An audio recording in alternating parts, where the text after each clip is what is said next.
focus on a market which will be large in the future, not now. You're looking for 360-degree profiles, but with some spike, which they've truly pursue. You look at athletes, you look at any profession, you look at acting, even all the glamorous professions you look at. I mean, even if you look at the footballer, do you think Ronaldo has a balanced life? No, he doesn't. Right. Of course. Works hard like anything. It is good to rely on external opinion. Sometimes conviction is a bad thing. No one cares about productivity if you're doing entrepreneurship. What matters is total production. It's like productivity into number of hours. Okay. Like that's what matters. We need people who are very proactive about something, and if they've done something beyond what's been asked of them. Hi folks, welcome to another episode of Dil Se IIT Delhi podcast. Joining us today is Aryaman Tandon. He's a 2009 Mechanical Department graduate from IIT Delhi. He is also the managing partner and co-founder at Praxis Global Alliance. Welcome to the podcast. Thank you. Thank you. So, what was your journey of cracking JEE and getting into IIT, and what does IIT Delhi truly mean to you? Yeah. Firstly, thanks a lot for hosting me for this. Really appreciate. And I'll try and do justice to your questions and make it as interesting as possible. My IT journey, by the way, was very different. It's not like the traditional journey. I was in a boarding school. Boarding school life is pretty tough. You're actually not even allowed to attempt JEE in school. Oh. Literally not allowed, because you had 3 hours of mandatory sports every day. You had like 10 kilometers of running every day. You had co-currics and all. Like boarding school life is very different. Oh. So, of course, I did happen to get through. I went to IIT Roorkee first. Of course, couldn't get time to prepare. Then I left Roorkee in between. After the first semester, I ran away actually. Oh. I'm like, I don't want to live in Roorkee. I want to have a good college life. I want to live in a city. I want to do multiple things, not just, academics and all. Because I had a very different, life in school. So anyway, I took JEE again, then got through Delhi, thankfully. Thank my stars for it. Joined mechanical engineering. And that's, my entry story. So nothing very fancy, didn't go to Kota, didn't do all of it. Yeah. I think I was lucky, right, in that way. And IIT, I think, I think it's a great college life. It gives you both. It gives you a very solid launchpad for your career. It also helps you get a very good college life. I did a lot of music in my college. I was a professional musician. I played across the country. I made a lot of friends from a lot of different campuses. Yeah. Lived in a proper city, which also helps you groom yourself better, for the world. So I think it's a great culmination of really smart people in one place who will get to do will be doing a lot of great things in the future. Totally. So you build a very good network, which is helpful. And I think it's a lot of fun. You learn a lot, and it's a great place to be. I'd love to, given the chance again, I would, and I have to choose my college life, I'd again choose IIT Delhi. Yeah. Again. So I had a wonderful 4 years. Yeah, I'm sure you did. Talking about campus life, you were very active in Rendezvous and also been credited for the biggest rock show. Yeah. So we had some insights on that. We want to know what the experience like. Yeah. So I first became a musician. I had my own band. We played across. I won Inter IIT, by the way, before even starting a Rendezvous in Chennai. And then I realized, look, there is a lot of potential here. Yeah. So we started our own band. We played across the country. In fact, I won Blitzkrieg immediately after I passed out. Yes. But I organized Blitzkrieg for 3 years. And the last one, which I did when I was, I think, in the 4th year, I was the coordinator, was probably the biggest ever. We had 20,000 people. We had some very attractive, bands which performed. It was a great experience, I think, because I think that's why, even when we hire from IIT, we always look at POR because it tells you how you can manage crisis. It tells you a lot, about the individual. Yeah. So it was, I think, a very good 360. You need to sell because you need to get marketing. Totally. You need to manage security. You need to manage ops. You also need to do a lot of marketing. so that you're able to get a lot of attendees. So it's a very good experience. I loved it. I'd love to do it again. And considering the fact that your co-founder is also an IIT alumni. He's much senior to me, though. Yes. He's O2 batch, I think. 2000. Yeah, so how did that happen? Like, we know that IIT network is pretty strong. Yeah. But then again, working with a senior, how did that take place? Yeah, so it was, I'll tell you a funny story. It happened when I was in Bain. So after IIT Delhi, I joined Bain, through the campus placements. In fact, I think it was my happiest day in my life because I was the first person on campus to get a job offer day one. That's lovely. That's like 8:30 a.m. placement starts. 9 a.m. I had an offer from Bain. So it was like, I was thrilled. Like, how did it even happen? Amazing. But anyway, I joined Bain, and in my third year there, I met Madhur, who was of course my partner, and we were a little bit outcast there. We like, "Ye kya hai? This is too easy. We are doing the same thing again and again." In fact, in Bain, like, people used to make fun that, how do you have such a good life? Because I used to work like 40 hours a week, 35. It is unheard, 40, 45 hours a week. Like 50 max. Enjoy it a lot. I was okay, I enjoyed it, but after 3-4 years, in fact, a lot of people don't know I left Bain twice. I left once after 3 years to pursue entrepreneurship. Okay. I was doing something in solar. For the rural India solar lanterns, I spent some time in a very small town in UP to distribute these solar lanterns which we were manufacturing. And I remember three co-founders, we stayed in a hotel room which cost, the best hotel there was 500 rupees a night. So we stayed there, and in the middle of the night, the geyser burst. Oh no. In our bathroom. Okay. And then we had such a traumatic next day, and I'm like, look, we can't do this. We need to do something else. We're not made for it. Yeah. And I came back, then we tried something in education, but it was very early for the time. So I joined back Bain, then left again after 3 years to start another SaaS venture. So I had done a lot of things, grappled and all. But anyway, so coming back to your question, Madhu and me did a project together for the first time in Bombay, and that's how we got to know. And we were a little bit outcast there in our own unique ways, And he was, of course, this very high extrovertish, and I was a little bit on the introvertish side. But we always felt that we could do much more. And there's, I really had a great time at Bain. I learned a lot. Everything that I'm doing today, I credit it that that's the only employment I've ever done in my life. I did about 7-8 years. But yeah, I realized that it's time to start something of your own. And by the time I left, 7-8 years, I think 7 years at Bain, I realized might as well do something which you already know, which you're good at. Great. That's very So that's why we started Praxis. Yeah. When we talk about trying multiple things and, gaining experience, there are two things. You either keep persevering or you quit at the right time. Yeah. So how do you make that decision? That's a very tricky question because both are important. Yeah. To identify whether to quit or just to... Correct. I think, the way to think about it is that when you're pursuing something of your own, you become, and I know it's a gray area, there's no right answer, to be honest. What you're asking is a very tricky question.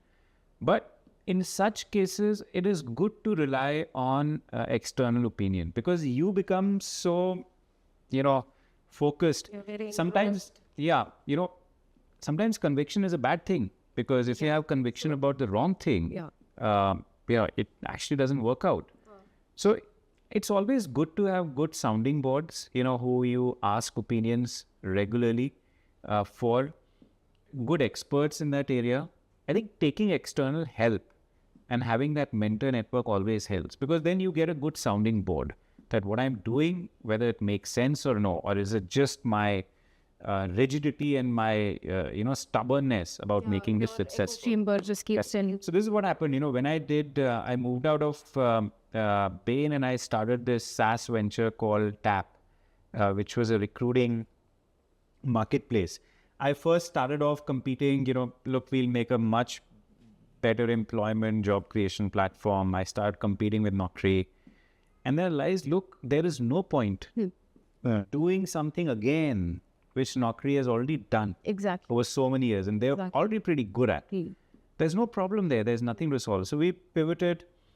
We started to create a recruiter and employer marketplace.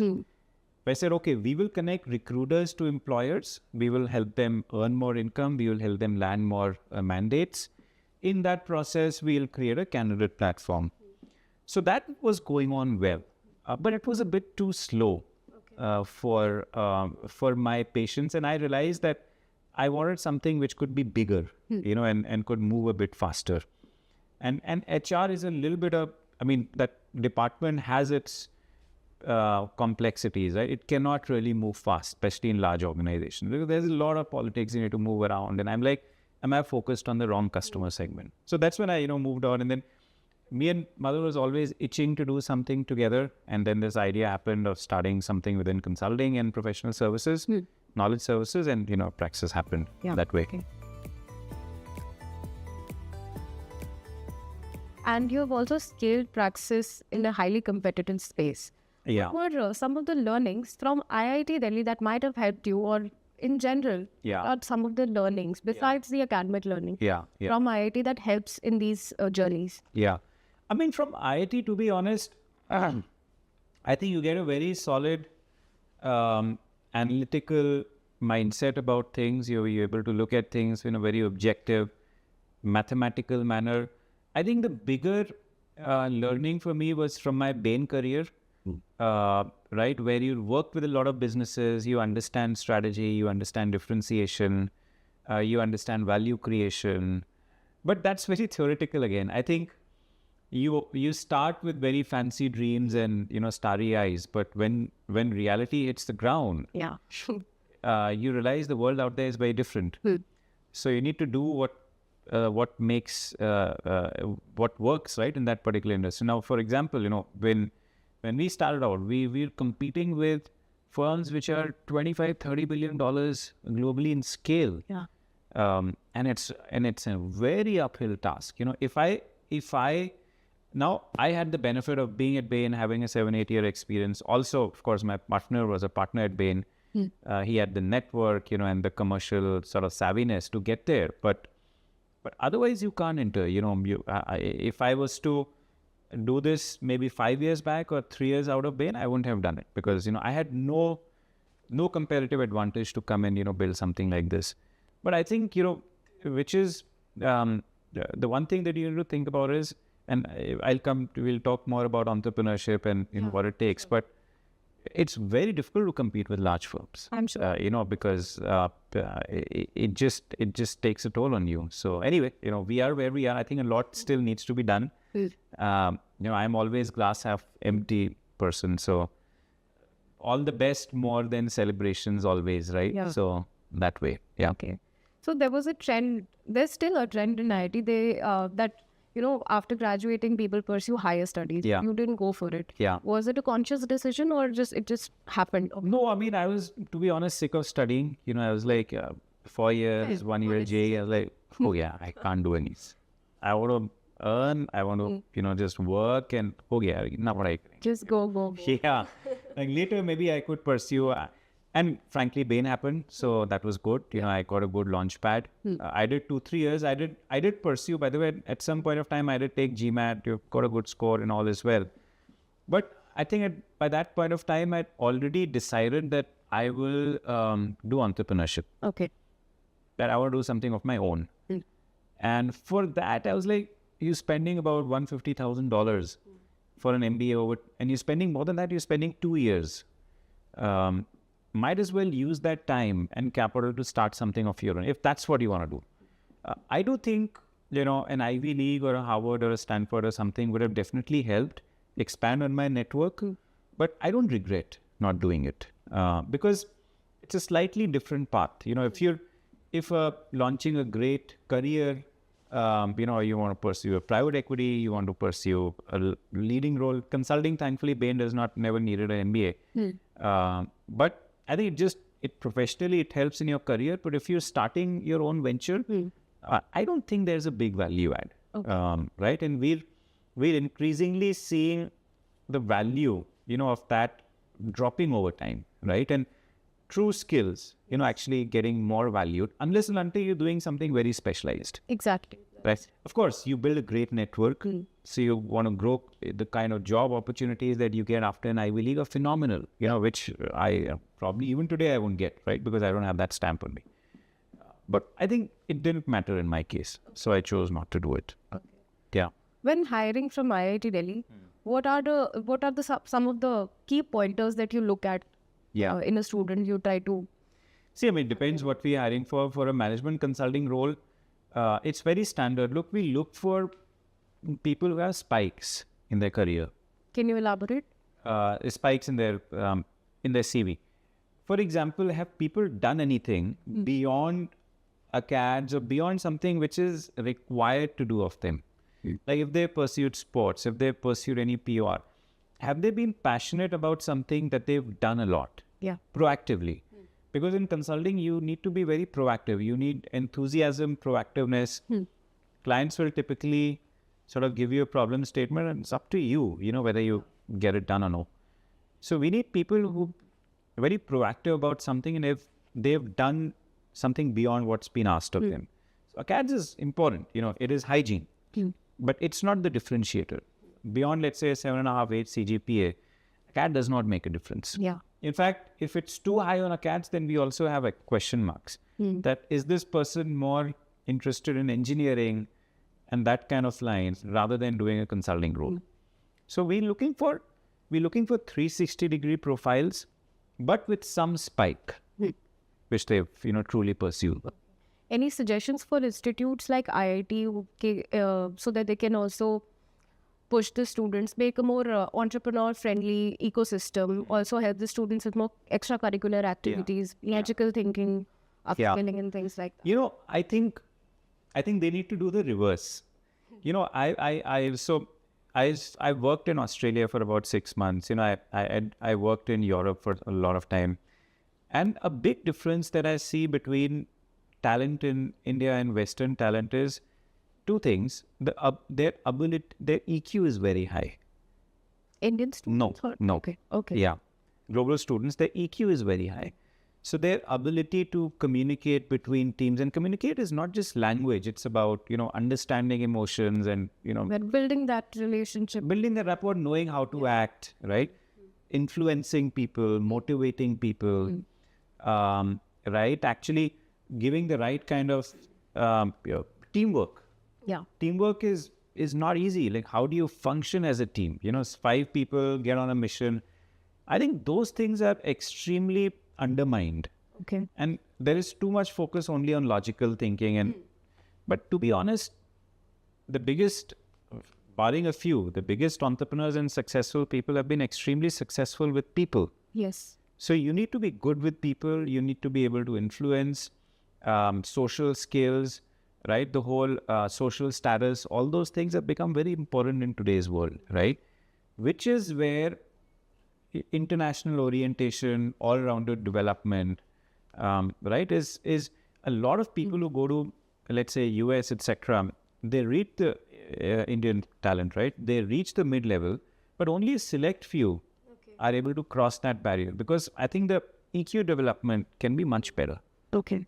I think that's one area where, because I think they're already pretty good on the logical and the analytical. IQ side, I think it's too much IQ, right? Yeah.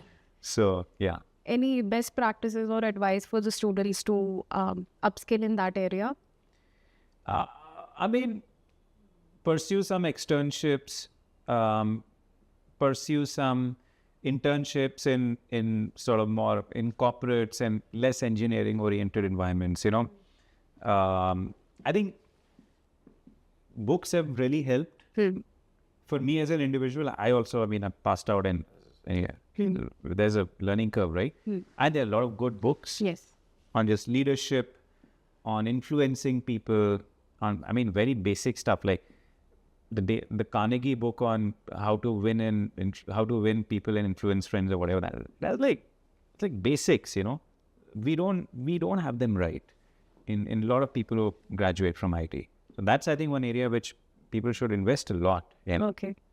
And what kind of a student were you when you entered IIT? Like Aryaman in first year compared to Aryaman in fourth year? Yeah, first, second year, I was actually pretty distracted with music and all of it. I remember that first sem, I got a 6.5 GPA, and I was like, what the hell just happened? Okay.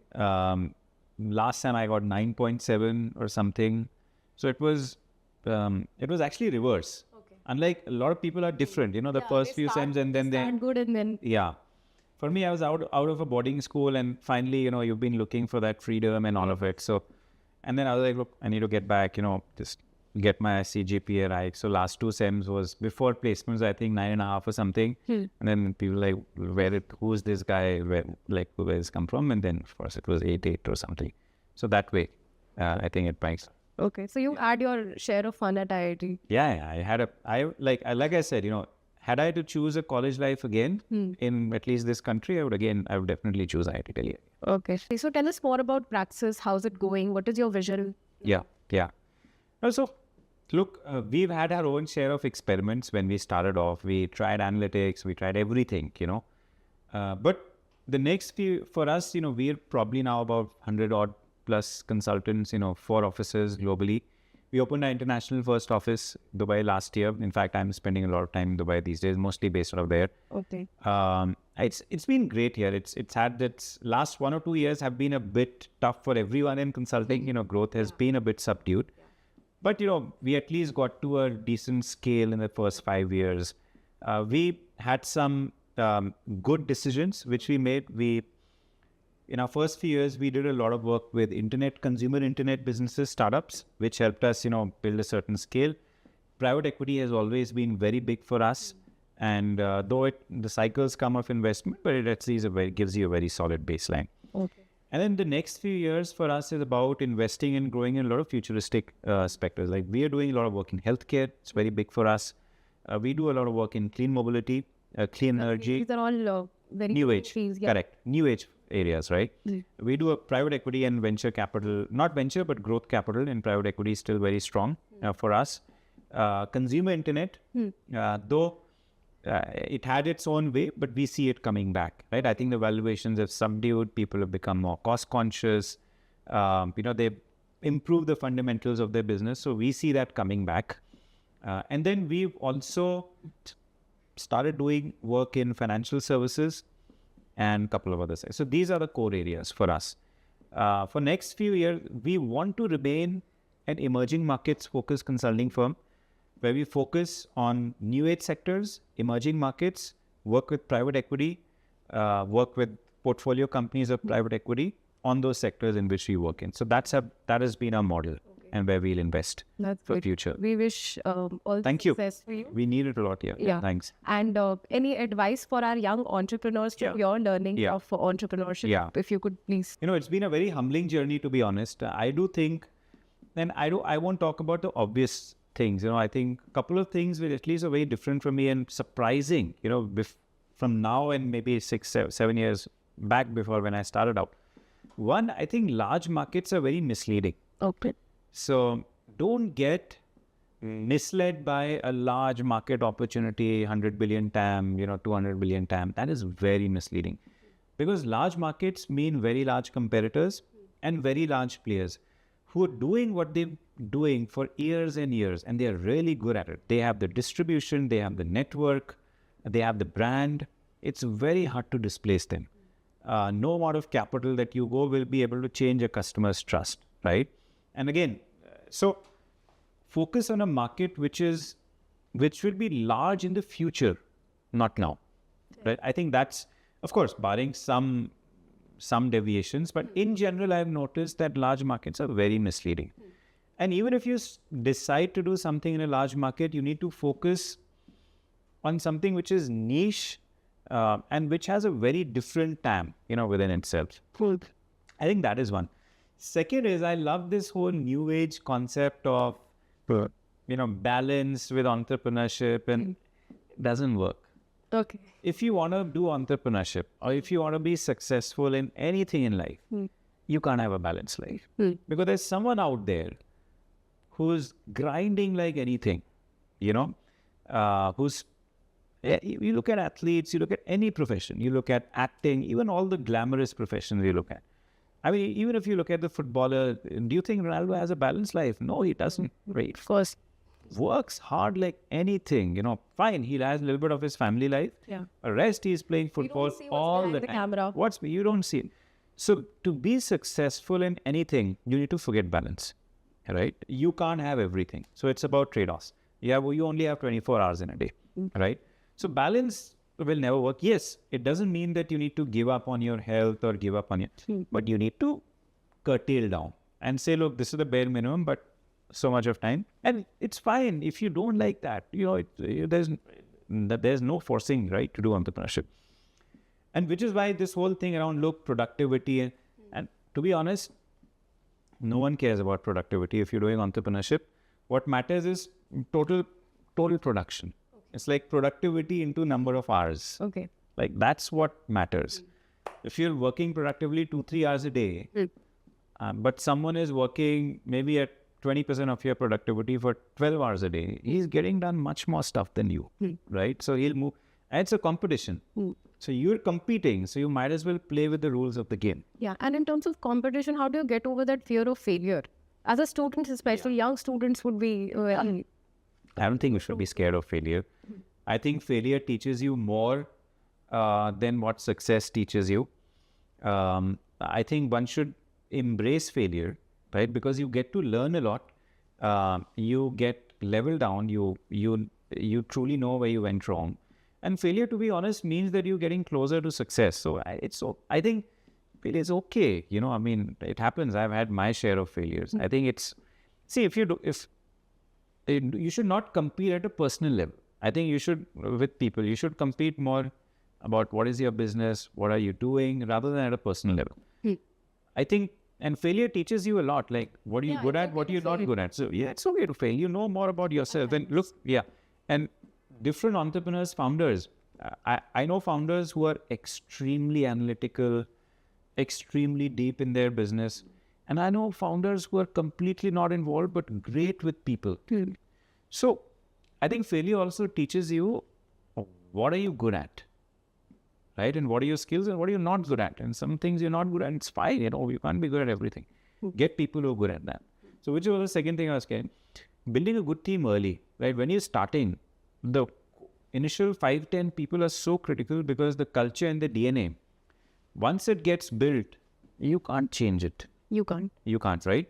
So which basically means that the first level of hires that you do will hire people like them. Yes. So the first 5-10 critical mass of people that you create should be really good.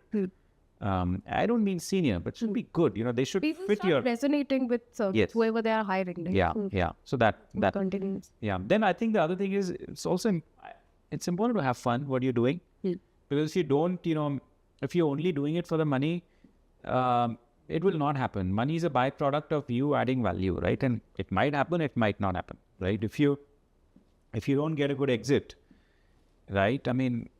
What do you do then? You're stuck with it. I know founders who have built, let's say, $500 billion businesses. There is no exit. They're loss-making, right? And they don't know what to do. Yeah. Because there's no part to wealth creation from that business. They can't get out because it ruins your reputation. One or two founders, we heard what happened, right? Left recently. They left their venture. Yeah, that's a very tough reputation in the market gets ruined. Totally. You can't do it. So what do you do? So worst case is the downside will be you just end up doing it for your life. So might as well enjoy doing it. Pick something where you don't feel at all, right? Many other things, but I think this was some interesting learnings for me. Okay. Yeah. So what are your future plans for hiring from IIT Delhi? What is your approach going to be like? Yeah, I think, it's a negotiation every time for a hiring day. We hope that never happens again. But I think over time, the best year we hired about 16 people from IIT Delhi, right? Okay. That was the biggest batch we hired. So we, of course, are very excited to continue. It's very close to my heart, the college. This year, of course, we're definitely going to hire. We're going to get more selective. I think we also had our learnings from hiring in the campus, and we're a bit different from other, some of our competitors. So we, of course, I think no change. We want to continue hiring. We want to continue to build the relationship. We've taken about 6-7 years to do this. And, it's one of our very critical sources of talent for us. So we're super excited to continue doing that. We're so happy to hear that. Thank you. Also, for the past 2 years, you've also been giving back to IIT Delhi. Yeah. So, what is your vision? Yeah, no, I mean, see, we of course donated a big amount to the college. Of course, I think it's a necessary responsibility for us to do it. We want to continue doing it. This is very important for us.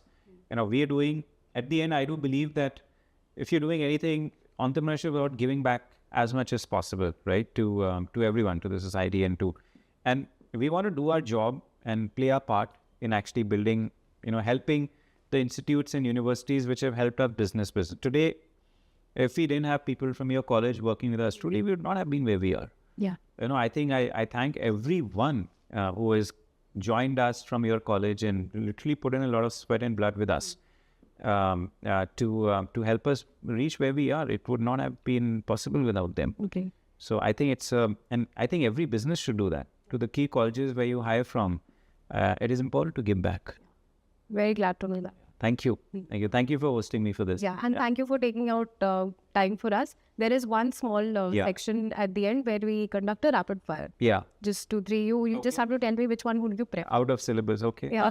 Okay. Yeah. Okay. First year versus fourth year. Yeah.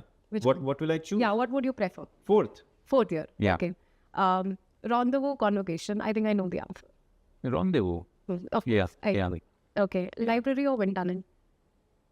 Wind tunnel. Yeah, Winty, of course. Your hostel or your department? Hostel. Hostel. Yeah. Okay. Actually, department, sorry, because I never stayed at the hostel. Too much. Okay. I'm from Delhi, so I stayed a lot at home as well. Yeah. Okay. Yeah. Fair enough. Okay. What was the the best news for you? Getting your first job or getting into IIT? Actually, both were very good. Yeah. Frankly, job, I was not very surprised. I was expecting it, but the IIT Delhi thing, I mean, when I got a rank of, I think 600 or something, I was pretty happy. I was like, I didn't expect it. Yeah. So that was that was probably been happier. Okay. Yeah. And the last one is current life or student life? Student life. Student life. Yeah, of course. Like, what do you mean? So you would be happy That's to go obvious. back to your Yeah, of student course. life. Any day. Any day happy to be, in your college again. Okay. Yeah. That's great. Thank you so much. Thank you.